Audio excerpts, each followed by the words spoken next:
Nigel, there's been some big early achievements in animal health in New Zealand right from the very beginnings of animal science. What have some of these been? Well, very early on, I mean, the major disease problems around the control of infectious disease such as CBPP, classical swine fever, anthrax, quite a few zoonotic diseases that were controlled fairly early on in the profession, even when the number of vets that were qualified and practicing in New Zealand was very small. Around about the turn of the century there was only around about 15 veterinary surgeons in New Zealand. What sort of measures actually work with those things? Quarantine, culling, eradication programs were put in place that were very effective in those early days. Control of things like sheep scab as well, through dipping and various other practices. So yeah, just straightforward application of good biosecurity, infectious disease control. Superstars such as John Gilruth, the person who's called the father of the veterinary profession in New Zealand, were really instrumental in setting up those control programs, and also people like Hopkirk, who was one of the key people working at the Wallaceville Centre. Started working there when he was only 17 years old, and a remarkable individual, and his legacy lives on through the setting up of the Hopkirk Research Centre. How closely are our animal diseases and human diseases linked? What's the crossover? It's extremely close, and I think it's something that's often not given enough prominence or not well recognised enough, that around about 60% of all human infectious diseases come from animals, so they're zoonoses, and of the recently emerging infectious diseases, which are extremely important, things such as Nipah virus and SARS and HIV, swine flu, bird flu, those are all account for around about 75% of human emerging infectious diseases are zoonotic diseases. This accounts for the really large number of emerging infectious diseases, particularly over the last 2 or 3 decades, where literally hundreds of emerging infectious diseases have turned up. Things such as the increasing globalisation and movement of food around the world, the increasing human population, the movement of people around the world is just changing enormously. Urbanisation, habitat destruction, bringing wild animals in closer contact with humans and with livestock.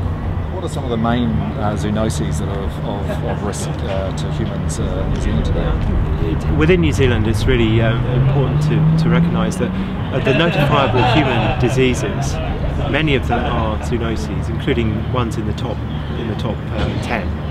So Campylobacter, for example, is way up at the top of the list. That's a very important zoonosis in terms of human health. Salmonella, Giardia, Cryptosporidium, Leptospira, VTEC infection. These are all diseases that are really important to New Zealanders and to the health of New Zealanders.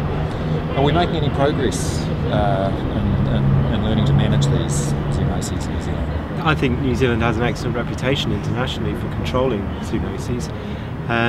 So diseases such as hydatid disease, which was effectively eradicated, were now declared provisional freedom in 2002. Took more than 1 generation to get rid of, but it was a successful campaign, which is quite unique around the world. Other diseases such as leptospirosis and more recently Campylobacter have been controlled effectively. The levels have been brought down. There's still issues that need dealing with, but the levels have been brought down quite dramatically. Where we're at now is the peak of Campylobacter was in 2006. Work showed that the poultry component was very important as far as that was concerned, which led to interventions in the poultry industry, and we saw a 50% reduction in cases. But that went from 16,000 to 8,000, so it's still a huge problem. Now, when you look at how the epidemiology has changed, it really shows that we're moving from an urban disease to a rural disease, and now the target group is the rural population, in particular preschool children.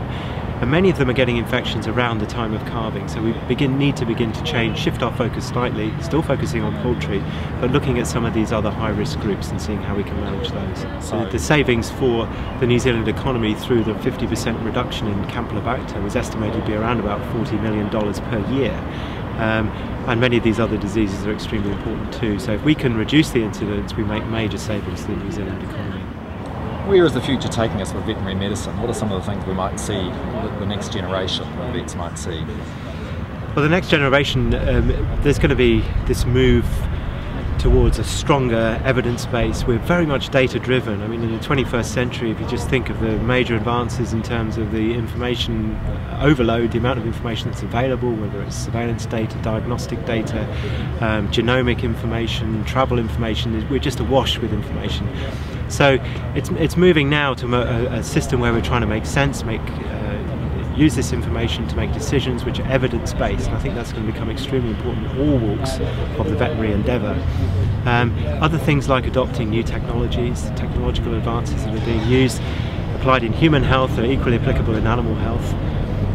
Issues about how we manage animal health and welfare and biosecurity. I think we're seeing drivers from areas such as supermarkets which are going to become extremely important for the future. But it doesn't mean that clinical work and emergency work is going to disappear. That's still going to be a major and important part of the work going forward.